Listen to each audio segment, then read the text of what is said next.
এই ভিডিওতে আমরা 100টা ওয়েল খনন করতে চলেছি। ও জল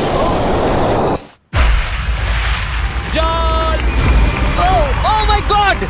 তোমরা দেখতে পাচ্ছ কেনিয়ার একটা ছোট্ট গ্রামের লোকেরা জলের সরবরাহ পেল, তাও আবার মাত্র 1 সেকেন্ডের মধ্যে। একটা হয়ে গেছে, আরো 99টা ওয়েল খনন করা বাকি আছে। তোমাদের এই ভিডিওটা দারুণ লাগবে। এই 100টা ওয়েল মিলিয়ে 500,000-এরও বেশি মানুষকে পরিশ্রুত পানীয় জল সরবরাহ করতে চলেছে। তারপর আমরা কেনিয়ার এই অংশে বেশ কিছু ওয়েল খনন করবার পরে আমরা কিছুটা দক্ষিণে নেইরির স্কুলগুলোতে গেলাম, আর অবশ্যই বলবো তারা আমাদের দেখে খুব খুশি হয়েছিল।